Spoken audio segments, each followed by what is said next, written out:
यो देखें, इस प्रश्न को देखें, पृष्ठ 16। वमन के समय भोजन विपरीत दिशा में किस प्रकार जाता है? उल्टी आती है, वमन कहते हैं उल्टी। यहाँ खड़ो,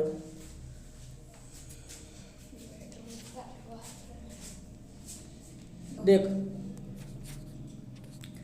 वमन के समय, ये प्रश्न देखना आपको, वमन मतलब उल्टी के समय भोजन विपरीत दिशा में किस प्रकार जाता है? हम खाते हैं, खाना खाते हैं तो उल्टा वमन मतलब उल्टा विपरीत दिशा में आता है। जाना चाहिए नीचे, ऊपर निकल रहे होते उल्टी आते समय, तो ये किस प्रकार जाता है? तो देखो उत्तर देखें, वमन के समय भोजन विपरीत दिशा में आमाशय में होने वाली क्रमानुकुंचन गति, ये याद रखना आपको, क्रमानुकुंचन गति के कारण होता। क्रम से गति, क्रमानुकुंचन कहते हैं, क्रम से गति नहीं होती, ये याद रखना आपको। क्रमानुकुंचन गति के कारण भोजन विपरीत दिशा में आता है। अब देखो दूसरा प्रश्न नंबर 2। रूमिनेंट जंतु, रूमिनेंट जंतु कहते हैं गाय भैंस को, निगली घास को जंतु भोजन करते समय इसे भली भांति क्यों नहीं चबा पाते? है ना, जैसे निगल गया तो फिर तुरंत क्यों ना चबाना, तो ऐसा क्यों? उत्तर देखो, रूमिनेंट मुख्यतः घास खाने वाले जंतुओं को कहा जाता है। इन जंतुओं के भोजन घास में सेलुलोज की प्रचुरता होती है, मतलब प्राचुरता कहते हैं, अधिक मात्रा में पाया जाता है सेलुलोज घास में, जो एक प्रकार का कार्बोहाइड्रेट होता है। सेलुलोज के पाचन के लिए बड़ी मात्रा में लार तथा चबाने की आवश्यकता होती है। इसलिए इन जंतुओं, ऊपर देखें इसमें यहाँ पे, इसलिए इन जंतुओं को भोजन की काफी देर तक चबाना पड़ता है। अब देखो प्रश्न नंबर 3, यहाँ पे देखेंगे आप, प्रश्न नंबर 3, मनुष्य मवेशियों की तरह सेलुलोज को क्यों नहीं पचा सकता? मवेशी कहते हैं जंतुओं को, गाय घास खाने वालों को मवेशियों की तरह आदमी क्यों नहीं पचा पाता खाने को, घास को? तो देखो मवेशियों में, यहाँ पे देखें ऊपर की लाइन में, यहाँ पे मवेशियों में क्षुद्रांत एवं बृहदांत के बीच एक थैलीनुमा बड़ी संरचना होती है, जिसे क्या कहते हैं? अंदनाल कहते हैं। अंदनाल क्या है? अब देखो, थैलीनुमा बड़ी संरचना होती है। भोजन के सेलुलोज, यहाँ पे देखें, भोजन के सेलुलोज का पाचन यहाँ पर कुछ जीवाणुओं द्वारा किया जाता है। मनुष्य के आहार नाल में यह जीवाणु अनुपस्थित होते हैं, इस कारण मनुष्य मवेशियों की तरह सेलुलोज को नहीं पचा सकते। अब देखो प्रश्न नंबर, पाठ्य पुस्तक के प्रश्न देखेंगे आप। प्रश्न नंबर 1 यहाँ पे देखें, उचित शब्द द्वारा रिक्त स्थानों की पूर्ति कीजिए।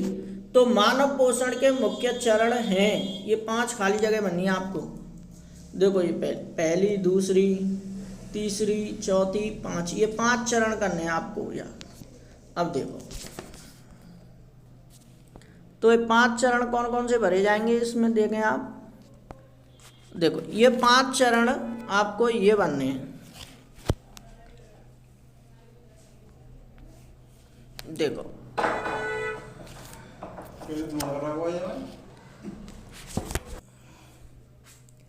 ये बनने आपको, ये 5 हैं और एक ये रहा 5वां। अंतर्ग्रहण, पहली खाली जगह में आएगा अंतर्ग्रहण, मतलब भोजन को अंदर ग्रहण करना। नंबर 2 पाचन, नंबर 2 होता है पाचन।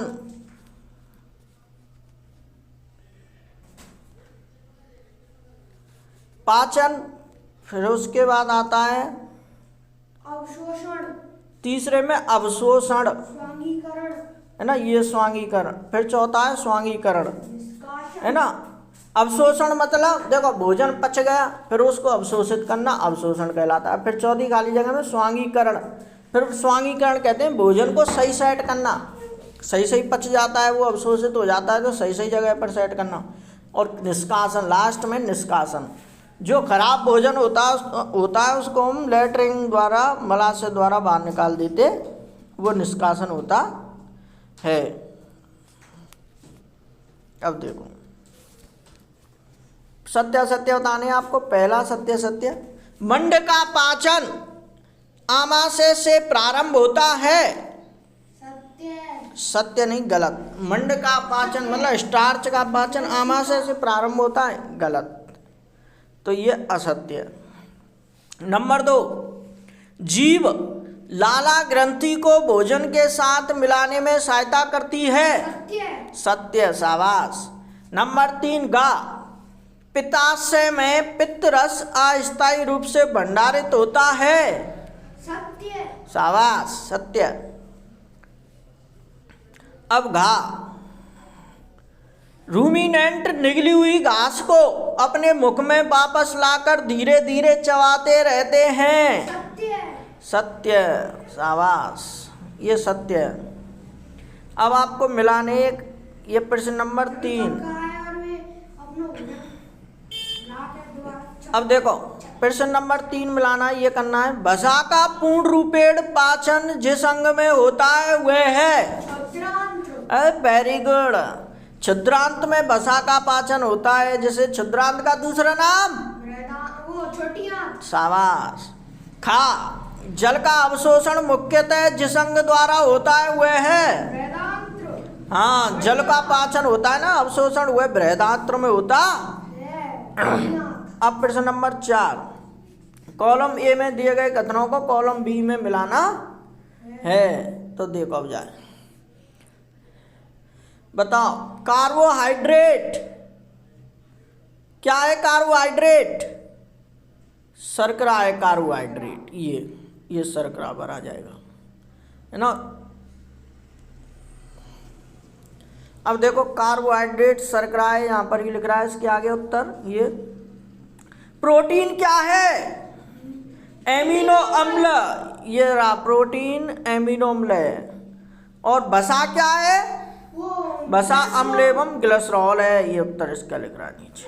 अब प्रश्न आ जाओ, प्रश्न 5। एक रहेंगे पूरे, एक रेगो है खाद्य पाचन की उत्पाद। हाँ, जा में ना है वो, कोई दिक्कत ना है। दीर्घरोम क्या है? वह कहाँ पाए जाते हैं एवं उनके कार्य क्या हैं? तो दीर्घरोम क्या है, वह कहाँ पाए जाते हैं, उनके कार्य क्या है, ये बताने। देखो पहले तो दीर्घरोम क्या है, उत्तर ये देना है। आंतरिक भित्तियों के समान उंगली के समान संरचनाएं भित्तियों में। देखो भाई, उत्तर ये पढ़ेंगे आप। दीर्घरोम क्या है, तो इसका उत्तर ये है, क्षुद्रांत, छोटी आंत की आंतरिक भित्ति पर हजारों उंगली के समान उभरी हुई संरचनाएं पाई जाती हैं जो दीर्घरोम अथवा रसांकुर कहलाती। अब प्रश्न नंबर 2 कह रहा है दीर्घरोम कहाँ पाए जाते हैं? तो दीर्घरोम क्षुद्रांत, छोटी आंत में पाए जाते। अब दीर्घरोम के कार्य पढ़ो। ये पचे हुए भोजन के अवशोषण हेतु तल क्षेत्र बढ़ा देते। ये तो पहला कार्य, मतलब जब भोजन जाता है शरीर में, ज्यादा जा रहा हो तो वही के अनुसार चौड़ती चले जाती है दीर्घरोम, है ना। हाँ, अब इनमें ज्यादा चौड़े लाग जितनी क्षमता होगी चौड़ जाते हैं। अब जैसे रबड़ है, जितना खींच सकें, कुछ रबड़ की भी सीमा होती है ना। हाँ, अब देखो नंबर 2 पॉइंट है इसका, प्रत्येक दीर्घरोम में सूक्ष्म रुधिर वाहिकाओं का जाल फैला रहता है। इसे ऐसे याद करेंगे, प्रत्येक दीर्घरोम में सूक्ष्म मतलब छोटी छोटी, रुधिर मतलब रक्त वाहिकाओं का जाल फैला रहता है। मतलब इस दीर्घरोम में छोटी छोटी रक्त की नली पाई जाती है जिनमें होकर रक्त बहता है, उनका जाल फैला रहता है। दीर्घरोम की सतह से पचे हुए भोजन का अवशोषण होता तथा यह रुधिर वाहिकाओं में चला जाता। पचा हुआ भोजन पच के रुधिर के रक्त में मिल जाता है। अब प्रश्न नंबर 6, पित्त कहाँ निर्मित होता है? पित्त कहाँ निर्मित होता है, बता। प्रश्न कह रहा है पित्त कहाँ निर्मित होता है, तो पित्त यकृत में निर्मित होता ये उत्तर है पहले पॉइंट का। अब और ये पित्त कहाँ जाता है? एक थैली जिसे पित्ताशय में संग्रहित होता रहे, संग्रहित कहते हैं एकत्रित हो जाता है पित्ताशय थैली में जाकर। अब नंबर 2, अब प्रश्न कह रहा है नंबर 2 प्रश्न पूछ रहा है, यह भोजन के किस घटक के पाचन में सहायता करता है? तो पित्त रस वसा के पाचन में सहायता करता। अब प्रश्न नंबर 7 बताइए,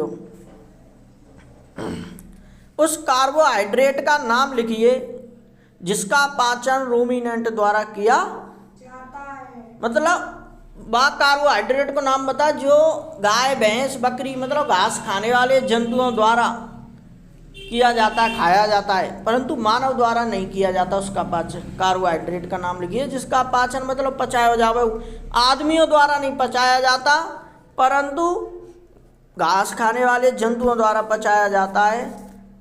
इसका कारण बताइए। देखो पहला अब पहले का उत्तर देखें, सेलुलोज नामक कार्बोहाइड्रेट का पाचन रूमिनेंट द्वारा किया जाता है परंतु मानव द्वारा नहीं। ये तो पहले का उत्तर है। ये कह रहा ना प्रश्न, उस कार्बोहाइड्रेट का नाम बताइए जिसका पाचन रूमिनेंट जंतुओं द्वारा किया जाता है परंतु मानव द्वारा नहीं, तो वो तो सेलुलोज है, जाए रूमिनेंट कर सकते हैं उसका पाचन, आदमी नहीं कर सकता। अब दूसरा कह रहा है इसका कारण और बताना है तुम्हें।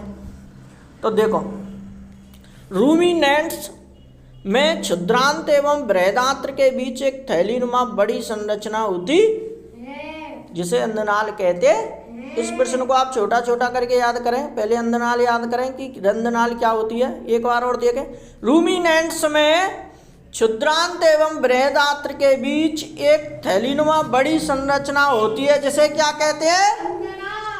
हाँ, अब देखो भोजन के सेलुलोज का पाचन यहाँ पर कुछ जीवाणुओं द्वारा किया जाता है जो मनुष्य के आहार नाल में अनुपस्थित होते, इस कारण मानव सेलुलोज का पाचन नहीं कर पाते हैं। अब बता सके अंधनाल क्या कारण है कि हमें ग्लूकोज से ऊर्जा तुरंत प्राप्त होती है? बता, देखो उत्तर देखें इसका। ग्लूकोज कार्बोहाइड्रेट का सरलतम रूप होता, मतलब सरलतम रूप मतलब ग्लूकोज कार्बोहाइड्रेट का एक छोटा रूप होता है। इस कारण ऊर्जा प्राप्त करने के लिए ग्लूकोज के अणु को सरलता से तोड़ा जा सकता है ना। पाउडर के रूप में पाया जाता है ग्लूकोज, पाउडर सा छोटे छोटे टुकड़े किए जाते हैं चीनी के से, हल्के हल्के पिसी हुई चीनी कह सकते हैं इसे, और हमें तुरंत ऊर्जा प्राप्त हो जाती है इसे लेते ही। पानी मिला के लेते हैं इसे या डायरेक्ट पानी मिलाता है ग्लूकोज, इसी कारण ग्लूकोज को त्वरित ऊर्जा दाता भी कहा जाता है। अब प्रश्न नंबर 9 देखेंगे तुम। अब बंद कर दो, चल बंद कर दे। 9 ये खाली जगह बननी है पहली। ये पचे भोजन का अवशोषण किस में होता है? क्षुद्रांत में। शाबाश, ये उत्तर है इसका, क्षुद्रांत, छोटी आंत कहते हैं जैसा। अब बता दूसरे को उत्तर। भोजन को चबाना क्या कहलाता है? भोजन को चबाना, मुख गुहिका में चबाते हैं भोजन को। अब प्रश्न नंबर 3, जीवाणु नष्ट करना कौन सा शरीर का अंग है जो जीवाणु को? आमाशय हमारे शरीर में जीवाणुओं को नष्ट करता है। अब बता प्रश्न पॉइंट 4, अब पानी में ना हूं, पानी में लेते हैं। भोजन का संपूर्ण पाचन किसमें होता है? क्षुद्रांत में, छोटी आंत में। और मल का निर्माण बृहदांत्र में, बड़ी आंत कहते हैं। मल जानते हो? मल लैट्रिन, लैट्रिन कहते हैं जिसे बेकार खराब पदार्थ मल जो तुम जानते, उसका निर्माण होता है बृहदांत्र में। एक सवाल पूछना। फिर पॉइंट 10 इसे देखें, मानव एवं अमीबा के पोषण में कोई एक समानता एवं एक अंतर लिखिए, है ना। तो देखो मानव और प्रश्न देखें दोबारा, इसका मतलब देखो उत्तर देखें इसका, ये है समानता। मानव एवं अमीबा दोनों ही भोजन को पचाने के लिए पाचक रसों का उपयोग करते हैं। मतलब हमारे शरीर में और अमीबा के शरीर में पाचक रस पाए जाते हैं आमाशय में, जो भोजन में मिल जाते हैं और उसे पचाने का कार्य करते हैं। ये तो भाई समानता है दोनों में पाई। अब प्रश्न पूछ रहा है कोई एक अंतर और लिखो, इनमें असमानता बताओ, इनमें क्या है। यहाँ पे उत्तर देते हैं इसको। सर अपेक्षाकृत का होगा। हाँ बताऊंगा, देखो अपेक्षाकृत मतलब अपेक्षाकृत कहाँ पे लिख रही है बताओ। तीसरे पार्ट के दूसरे क्वेश्चन में लिख रही है आंसर। अंतर, मानव अपने मुख द्वारा भोजन का अंतर ग्रहण करते, मतलब इसे ऐसे याद कर सकते हैं, मानव अपने मुंह द्वारा भोजन को ग्रहण करते हैं, फिर इसे आहारनाल में पचाते हैं। ये देखें आहारनाल में पचाते हैं। आहारनाल क्या होता है? आहारनाल आदमी के ये लीवर होता है ना, जिसमें भोजन बृहदांत्र छोटी आंत बड़ी आंत पाई जाती है, ये आहारनाल होती है, इसमें छोटी आंत बड़ी आंत पाई जाती है। पेट, किडनी, ये हमारे ऊपर फेफड़ों वाले भाग को किडनी होती है, फेफड़े छाती में, दिल और दिलन के बगल में फेफड़े होते हैं ना, उनको किडनी कहते हैं। अब देखो एक किडनी होगा ना एक आदमी में 2 किडनी होती है। देखो चित्र में तो एक ही बताइए। एक नहीं होती 2। इसमें पहले सबसे पहले मानव अपने उत्तर का देखें, मानव अपने मुख द्वारा भोजन का अंतर ग्रहण करते हैं, मतलब सबसे पहले मानव मुंह द्वारा भोजन को ग्रहण करता है और इसे आहारनाल में पचाता है, फिर इसका उपयोग करते हैं। अब आ जाइए अमीबा। परंतु अमीबा में भोजन का अंतर ग्रहण पाचन की सहायता से होता है, मतलब इसमें भोजन को ग्रहण अपनी त्वचा होती है, इनके मुंह नहीं होता। ये त्वचा गोल मटोल होता है चारों तरफ से, तो ये त्वचा के द्वारा ही भोजन को पचाता है। आदमी को तो मुंह रहे अलग ही दिखाई, जहाँ से भोजन ग्रहण करता है, फिर इसको आहारनाल में जाता है भोजन, उसको पचाता है। इसमें डायरेक्ट त्वचा से अवशोषित करता है भोजन को अमीबा, तथा इसका पाचन फिर खाद्यदानी में होता है। आदमी को कहाँ पे पाचन? आहारनाल में, और अमीबा का होता है खाद्यदानी में। कार्य करेंगे आप मिलान करने। लाला ग्रंथि क्या काम करती है? लाला रस स्रावित करना। हाँ, लाला रस स्रावित करना, ये थर्ड। आमाशय क्या काम करता है? अम्ल का निर्मोचन। अम्ल का निर्मोचन करता है आमाशय। और यकृत क्या करता है? पित्त रस का श्रवण। पित्त रस का श्रवण, श्रवण मतलब पित्त रस का श्राव करता है, बहाता है पित्त रस को, ये यकृत। और मलाशय बिना पचे भोजन का भंडारण। दूसरा, बिना पचे भोजन का भंडारण करता है। अब आ जाओ छिद्रांत क्या काम करता है? पाचन का अवशोषण। पाचन का पूरा होना, छिद्रांत में पाचन पूरा होता है।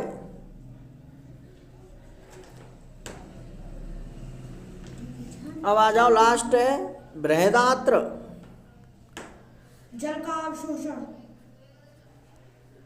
बृहदांत्र में देखो जल का अवशोषण होता है, ये जल का अवशोषण होता है, ठीक है। और प्रश्न नंबर 12 चित्र तो आप बना ही लोगे इसको। Yes sir. अब प्रश्न नंबर 13 लास्ट, देखो ध्यान से सुनेंगे अब आप।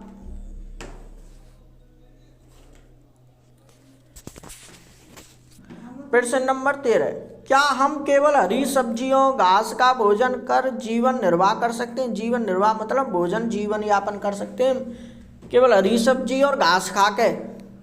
चर्चा कीजिए। तो उत्तर देखो नहीं भाई, घास खा के और हरी सब्जी का जीवन निर्वाह है रो। हरी सब्जियों घास के भोजन में मुख्यतः सेलुलोज होता है जिसे हम नहीं पचा सकते।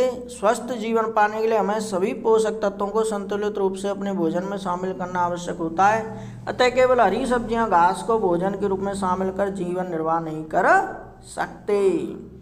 यदि पाठ आपको अच्छा लगा हो तो पढ़ने में वीडियो को like and share and comment and channel को सब्सक्राइब करना ना भूलें।